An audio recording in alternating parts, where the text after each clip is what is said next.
Sponsored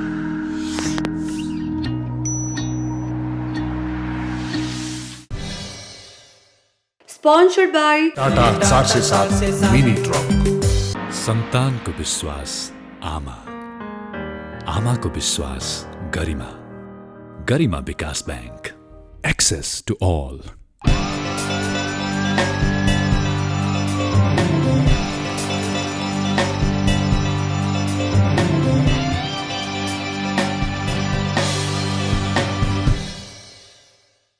नमस्कार, यो AB news खबरको संकेत हो।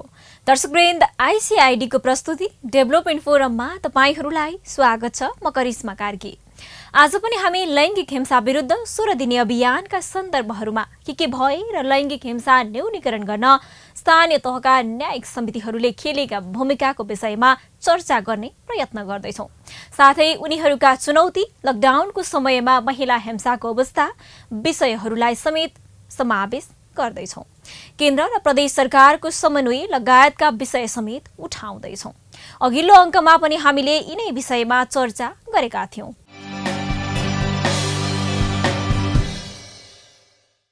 लैंगिक हिंसा न्यूनीकरणका लागि स्थानीय तहमा रहेका न्यायिक समितिहरूको भूमिका र चुनौतीहरूको विषयमा चर्चा गर्दा गर्दै त्यसको प्रभावकारिता निकै महत्त्वपूर्ण मानिएको छ। अझ त्यसमा उनीहरूलाई कसरी सशक्त बनाउँदै अधिकार सम्पन्न बनाउन सकिन्छ भन्नेतर्फ पनि ध्यान जान आवश्यक छ। लैंगिक हिंसा न्यूनीकरणमा सहज भूमिका निर्वाह गर्न न्यायिक समितिको प्रभावकारिता कस्तो छ?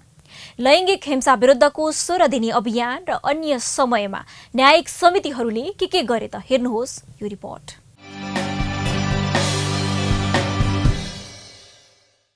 महिला हिंसा विरुद्धको 16 दिने अभियानको सन्दर्भमा पालिका स्तरीय न्यायिक समितिहरूको भूमिका र चुनौती विषयक अन्तर्क्रिया भर्चुअल माध्यमबाट सम्पन्न भएको छ।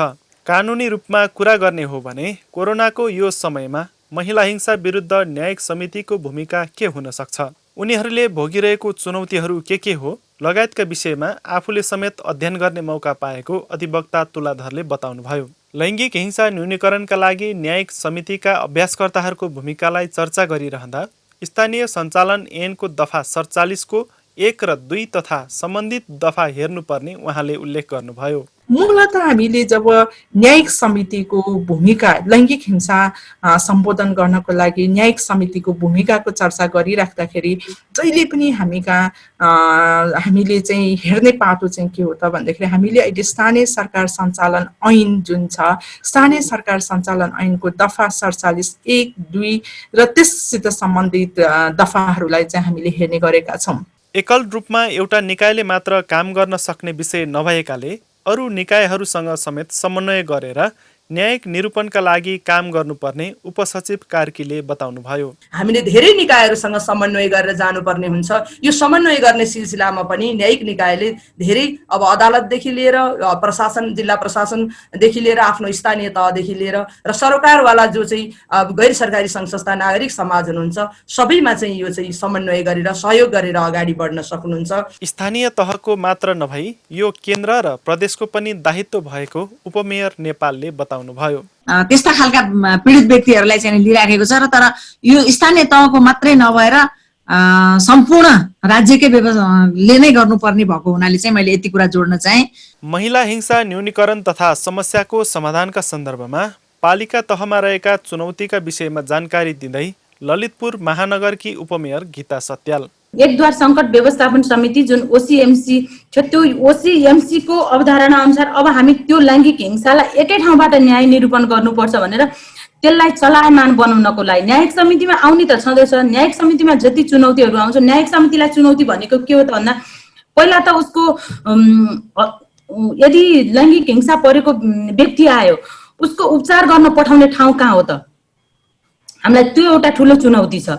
सूर्यविनायक नगरपालिकाभित्र महिला हिंसा लगायतका विषयमा नगरपालिकाको न्यायिक समितिले गरेका कामहरू सुनाउँदै उपमेयर जोना बस्नेत, सूर्यविनायक नगरपालिकाको न्यायिक समितिमा चाहिँ अहिलेसम्म झन्नै 230 वटा मुद्दाहरू आएका छन् र हामीले झन्नै 90 वटा मुद्दाहरू कोही निरूपण गरेका छौँ, कोही अब मेलमिलाप गराएर पठाएका छौँ, कोही तामेलीमा राख्दै छौँ, कोही मुद्दाहरू अदालत पठाउने कामहरू पनि भएको छ। न्यायिक समितिमा आउने मुद्दाहरू अवसर र चुनौती दुवै भएको भन्दै उपमेयर खड्काले कार्यक्रममा भन्नुभयो, अधिकार क्षेत्रभन्दा बाहिरको मुद्दा पनि न्यायिक समितिमा आउने गरेको बताउनुभयो। त्यस्तो हुन सकेसम्म मेलमिलापका माध्यमबाट समाधान गर्ने र त्यसो हुन नसके सम्बन्धित अदालतहरूमा पठाउने गरिएको उपमेयर खड्काले बताउनुभयो। थुप्रै किसिमका उजुरीहरू जुन चाहिँ नि स्थानीय तहमा हुने किसिमका विवादहरू हुन्छन्, ती कुराहरूलाई चाहिँ अहिले के छ त भन्दा न्यायिक समिति बनिसक्यो भनेपछि एक किसिमको चुनौती चाहिँ स्थानीय तहमा छ। त्यो किन भन्दाखेरि त्यसलाई अवसरको रूपमा पनि लिनुपर्छ, खुसी पनि व्यक्त गर्नुपर्छ, जनमानसहरूको विश्वास पनि हो भन्न चाहन्छु म। र त्यो चाहिँ जतिसुकै विवादहरू भए पनि त्यो न्यायिक समितिमा नै आउने गरेको छ। हिंसाका घटना बन्द कोठामा बसेर निर्णय गर्दा सत्य तथ्य बाहिर नआउने हुँदा समस्या उत्पन्न भएकै ठाउँमा गएर समस्याको मिलनबिन्दु खोज्ने र समाधानका लागि न्यायिक समितिले काम गर्दै आएको उपमेयर डङ्गोलले बताउनुभयो।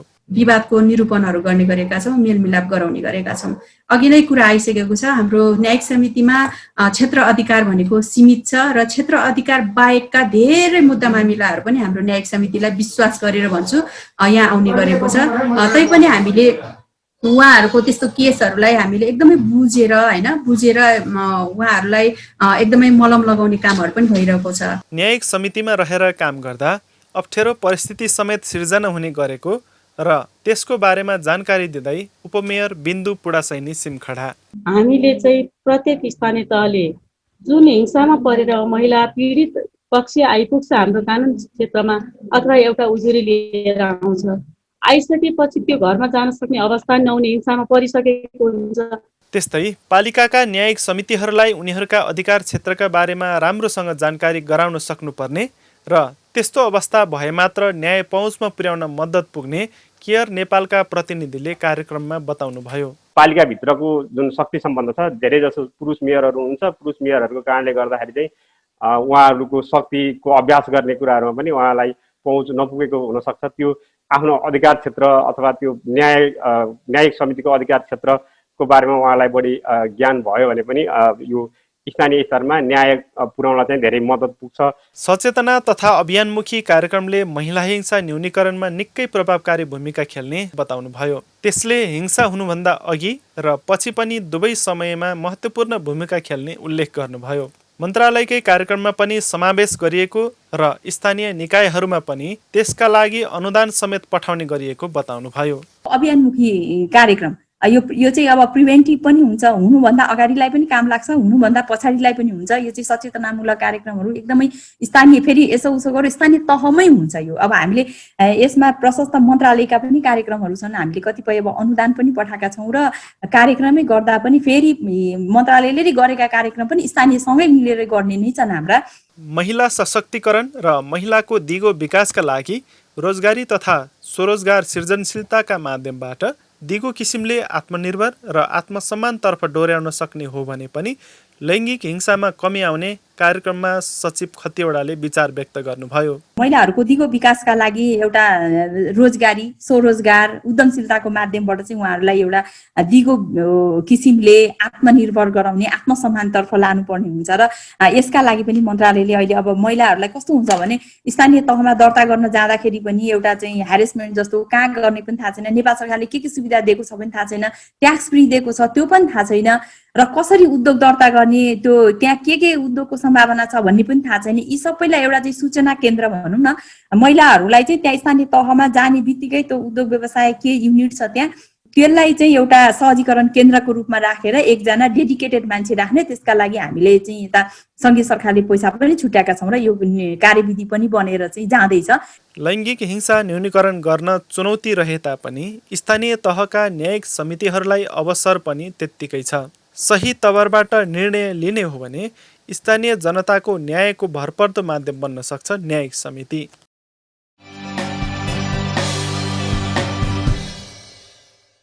दर्शकवृन्द, महिला हिंसा न्यूनीकरण गर्न पालिकाहरूमा रहेका न्यायिक समितिहरूले महत्त्वपूर्ण भूमिका निर्वाह गरेका छन्। न्याय निरूपणमा प्रभावकारी मानिएको र नागरिक स्तरमा समेत विश्वास बढ्दै गएको पाइएको न्यायिक समितिमा रहेका पालिकाका उपप्रमुखहरूले बताउँदै आएका छन्। केन्द्र र प्रदेश सरकारले पनि न्यायिक समितिको भूमिका प्रभावकारी देखिएको बताउँदै आएका छन्। तर स्थानीय तहमा न्यायिक समितिमा बसेर काम गर्न भने चुनौती पनि त्यत्तिकै छ। उनीहरूका समस्या र चुनौतीहरू सहितको थप प्रसङ्ग देखाउँछौँ। त्योभन्दा पहिले एकैछिनको विश्राम।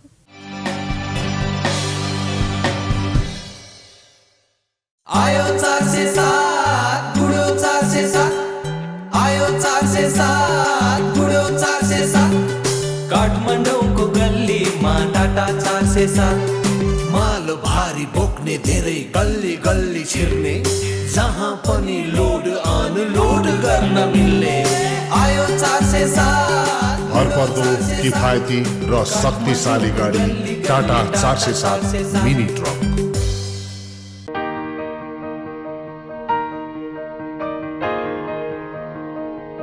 छोरा, मैले पाएँ तिम्रो पसिनाको कमाई मेरो मुठीमा छ।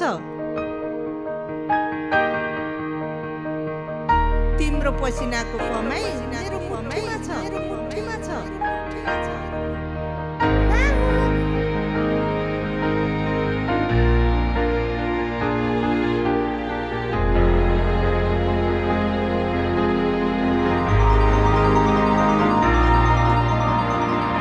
सन्तानको विश्वास आमा, आमाको विश्वास गरिमा, गरिमा विकास बैंक, एक्सेस टु ऑल।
धारामा जाने, धारामा गइसकेपछि साबुन लिने, साबुन ल्याइसकेपछि सुरुमा चाहिँ फिज निकाल्ने, स्टेप 1 भन्छ।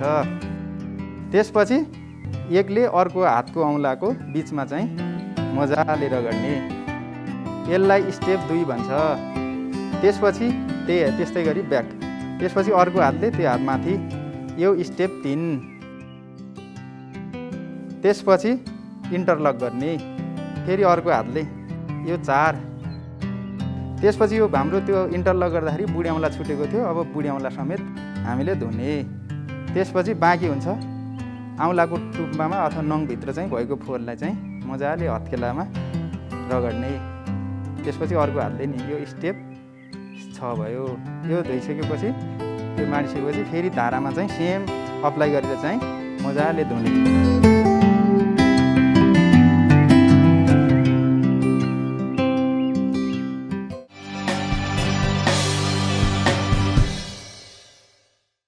दर्शकवृन्द, विश्रामपछि पुनः स्वागत छ। हामी लैङ्गिक हिंसा न्यूनीकरण गर्न स्थानीय तहका न्यायिक समितिहरूको भूमिका, चुनौती र प्रभावकारिताका विषयमा आजको डेभलपमेन्ट फोरम प्रस्तुत गरिरहेका छौँ। विभिन्न चुनौतीहरूका बावजुद पनि स्थानीय तहका न्यायिक समितिहरूले न्याय निरूपणमा खेलेको भूमिका सराहनीय छ। कानुनी अडचन र अस्पष्टता हुँदाहुँदै पनि कार्य सम्पादन राम्रो देखिएको छ। त्यसमा उपप्रमुखहरू कानुनका जानकार नहुँदै पनि न्याय सम्पादनमा खेलेको भूमिकाले न्याय क्षेत्रमा संलोपनको आभास भएको छ। प्रस्तुत छ थप प्रसङ्ग।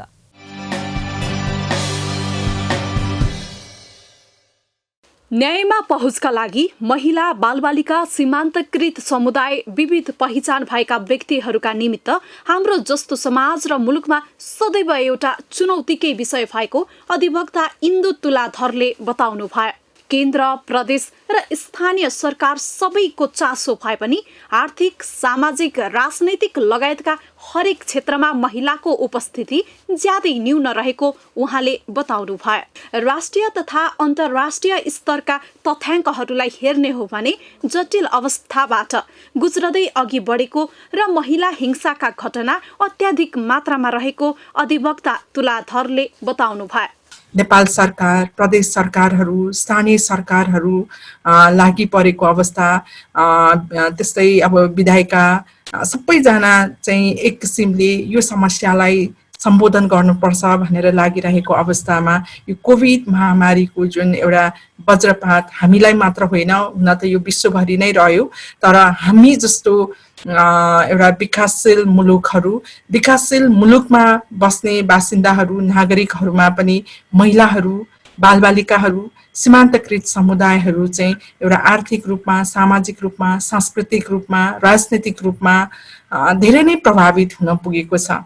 लैङ्गिक हिंसा निवारण कोष नियमावली संशोधन 2076ले स्थानीय तत्काल तथा राहत समिति गठन गर्ने भनिएको र स्थानीय लैङ्गिक हिंसा निवारण कोष खडा गर्ने भनिएको हुँदा स्थानीय तहहरूले बजेटमै त्यसको व्यवस्था गरेर लैङ्गिक हिंसा न्यूनीकरणमा प्रभावकारी भूमिका खेल्न सक्ने मन्त्रालयकी सचिव खतिवडाले बताउनु भयो। संघीय सरकारको पनि तनावै त्यही छ। महिला मन्त्रालयको चाहिँ कसरी स्थानीय तहसँग सँगै गरेर जाने, किनभने सबै कार्यक्रमहरू स्थानीय तहमै हुनेछन्, तर अब त्यसमा हामीले चाहिँ गाइड गरिदिनु पर्ने खालका पनि छन् कतिपय। त्यसैले यो निर्देश जुन नियमावली चाहिँ अहिले संशोधन गरेर त्यहाँ के भएको छ भने स्थानीय तत्काल उद्धार तथा राहत समिति गठन गर्ने भनेको छ त्यो नियमावलीमा।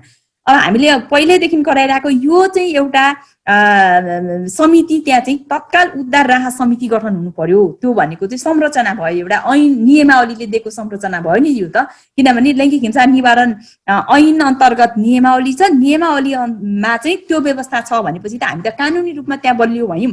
त्यो कानुनलाई समातेर हामीले चाहिँ त्यहाँनेरि यो उद्धार समिति गठन गर्यौँ भने, अनि फेरि अर्को के भनिएको छ भने त्यही नियमावलीमा चाहिँ स्थानीय लैङ्गिक हिंसा निवारण कोष खडा गर्ने भनिएको छ। ल हेर्नु, कानुनले दिएपछि त भोलि बजेट बनाइरहँदाखेरि त त्यहाँ त स्थानीय तहले त यसै पनि त पास गर्नुपर्छ नि। बालबालिका तथा ज्येष्ठ नागरिकलाई खाना लाउन नदिएको तथा दुर्व्यवहार जन्य व्यवहार भएको घटनाको निरूपरण गर्ने अधिकार न्यायिक समितिलाई रहेको अधिवक्ता तुलाधरले बताउनु भयो। हामीले अहिले स्थानीय सरकार सञ्चालन ऐन जुन छ, स्थानीय सरकार सञ्चालन ऐनको दफा 47, 1, 2 र त्यससित सम्बन्धित दफाहरूलाई चाहिँ हामीले हेर्ने गरेका छौँ। कार्यक्रममा लैङ्गिक हिंसा निरूपरण गर्न स्थानीय तहमा लैङ्गिक हिंसा निवारण कोष तथा तत्काल राहत र उद्धार कोष स्थापना गर्न उपसचिव कार्कीले स्थानीय तहका उपप्रमुखहरूलाई आग्रह गर्नु भएको छ।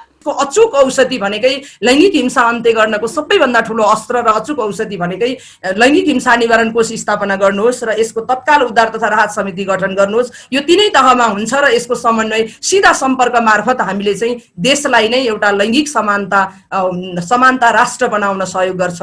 लैङ्गिक हिंसा विरुद्धको 16 दिने अभियानको समयमा जानकारी पुर्याउने गरी सचेतनाको काम नगरपालिकाले गरिरहेको र वृद्धहरूलाई हेला गर्ने परिवारलाई कार्यविधि नै बनाएर नगरपालिकाले कारबाही गर्ने योजना ल्याएको उपमेयर जुना बस्नेतले बताउनु भयो। गोष्ठी र्याली केही गर्न नसकेको हुनाले हामीले चाहिँ यस्तो खालको बुस्टरहरू प्रत्येक घर घरमा यो खालको बुस्टर चाहिँ सूर्यविनायक नगरपालिका भित्र 25,000 घरहरू छन्।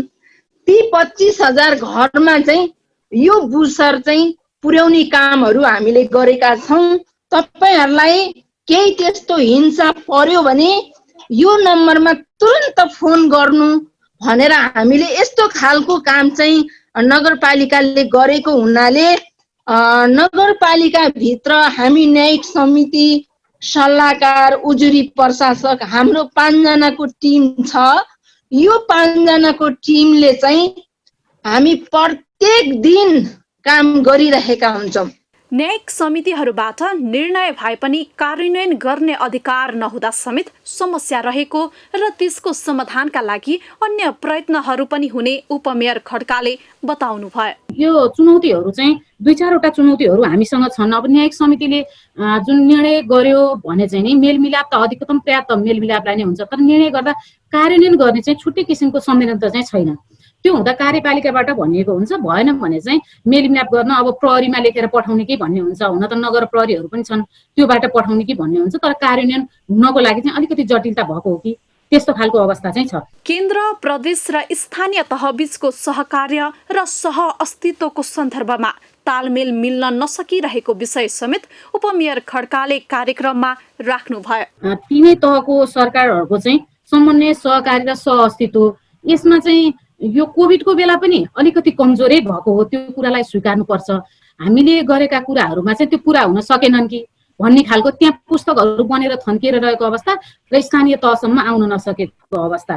पालिकाका उपप्रमुखहरू न्यायिक समितिको संयोजक भइरहँदा सबै उपप्रमुखहरूले कानुन नबुझेको हुँदा चुनौती खडा भएको समेत उपमेयर डङ्गोलले बताउनु भयो। एउटा त उपप्रमुखहरू अनि उपमेयरहरू सबैजना संयोजकमा जो रहनु भएको उहाँहरू एउटा चाहिँ कानुनी ब्याकग्राउन्डबाट आएको हुँदैन। हामी यहाँ पत्रहरू बनाउँछौँ र पत्र पुर्याउने मान्छे पनि हुँदैन। कर्मचारी व्यवस्थापनमा पनि अलिकति हामीलाई एकदमै चुनौती छ कि लैङ्गिक हिंसा न्यूनीकरणका लागि कार्यान्वयनको पाटो बलियो हुनुपर्ने र आर्थिक सशक्तिकरणको पाटो बलियो भए मात्र हिंसामा कमी आउने समेत उपमेयर डङ्गोलले बताउनु भयो। जतिपय असमानताहरू भइरहेको छ, जति पनि कुराहरूमा हामीले कानुनमा लेखेका छौँ त्यहाँ हरेक समानतापूर्वक बाँच्न पाउने अधिकार भनेर हामीले चाहिँ कानुनमा लेखेका छौँ अथवा त्यहाँ हामीले पढिरहेका छौँ भने ती कुराहरू जबसम्म असमानतालाई हामीले समानतातर्फ हामीले लान सक्दैनौँ र यो हरेक हिंसाहरू भइरहेको छ त्यसलाई चाहिँ हामीले आर्थिक सशक्तिकरणको तर्फबाट हामीले उन्मुख गराउने हो भने मात्र हिंसालाई चाहिँ न्यूनीकरण गर्न सक्छौँ र अन्त्य पनि गर्न सक्छौँ भन्ने कुराहरू पनि मैले यहाँ समक्ष राख्न चाहन्छु। हिंसामा परेकाहरूका लागि सुरक्षित बासको व्यवस्था गर्न पालिकाहरूले नसकिरहेका अवस्थामा न्यायिक समितिबाट भएका निर्णयहरू समेत कार्यान्वयन हुने अवस्था नरहेको र हिंसामा कमी आउने अवस्था नरहेकाले त्यसका लागि माथिल्लो निकायहरूको सहयोगको आवश्यकता रहेको उपमेयर पुडा सैनीले बताउनु भयो। जतिसुकै अभियान गरे पनि हामीले पहिला उसलाई सुरक्षित राख्ने वातावरण तयार गर्न सकेनौँ भने कसरी सेफ हुन्छ त र कसरी हिंसाको अन्त्य हुन्छ त? त्यसैले अब चाहिँ हाम्रो सोच भनेको अथवा हामीले सरकारले सघाउनु पर्यो भनेको, हामीलाई विभिन्न निकायले सघाउनु परेको भनेको सेफ हाउसको एउटा व्यवस्था गर्न सकियो भने त्यो हिंसामा तत्काल पर्दाखेरि हामीले रेस्क्यु गरेर त्यहाँ राख्न सकियो भने एउटा उपलब्धि हाम्रो हुन्छ जस्तो लाग्छ। र यो अभियानको रूपमा हामीले जुन कार्यक्रम गरेका छौँ, हामीले कोठामा बसेर यसरी बैठक गरेर त पक्कै पनि भूगोलमा हामीले काम गर्न सक्दैनौँ, हामी भूगोलमै जानुपर्छ। महिला हिंसा न्यूनीकरणमा पुरुषहरूको सहभागिता सबैभन्दा महत्त्वपूर्ण पाटो भएको र महिलाहरूको विषय महिला मात्र नभई पुरुषहरू पनि अभियानमा आउने वातावरण बनाउन आवश्यक रहेको सचिव खतिवडाले कार्यक्रममा उल्लेख गर्नुभयो। यो कुराहरू पुरुषहरूलाई पनि कसरी बोलाउने भन्ने पनि हाम्रो चाहिँ एउटा चुनौती हो क्या।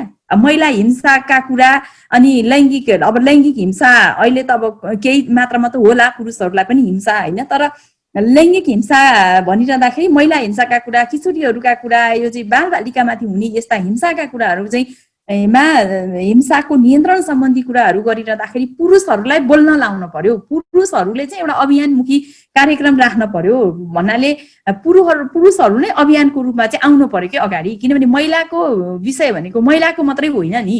महिलामाथि हुने हिंसा महिलामा मात्रै केन्द्रित नभएर विकास विरोधी एजेन्डाका रूपमा लिनुपर्ने तुलाधरले बताउनु भयो। असमानता, भेदभाव तथा महिला विरुद्ध हुने संरचनागत हिंसाहरूलाई विकासको बाधकका रूपमा लिनुपर्ने अधिवक्ता तुलाधरले बताउनु भयो। हाम्रो सरकारले बोकेको समृद्धिको नारा, हामीले बोकेको भेदभावको अन्त्यको जुन प्रतिबद्धता, समानतालाई हासिल गर्नको लागि चाहिँ जुन हामीले जुन किसिमको रणनीतिक योजनाहरू अगाडि सारेको छ, त्यो सबै कुराहरू हासिल गर्नको निमित्त हामीलाई चुनौती हुन्छ भन्ने कुराहरू चाहिँ हामीलाई देखाएको छ। त्यसकारण महिला विरुद्धको हिंसा, महिलाहरूमाथि हुने हिंसामा मात्रै सीमित राख्नुभन्दा पनि यो चाहिँ एउटा विकासको एउटा एजेन्डाको रूपमा यसलाई अगाडि ल्याउनु पर्ने अवस्था हामीसँग छ। लैङ्गिक समानताका लागि महिला पुरुष दुवैको उत्तिकै महत्त्वपूर्ण भूमिका रहन्छ। महिलाको मुद्दामा महिलाले मात्र होइन, पुरुषको सहभागिता समेत आवश्यक छ। तब मात्र महिला हिंसामा कमी आउन सक्छ।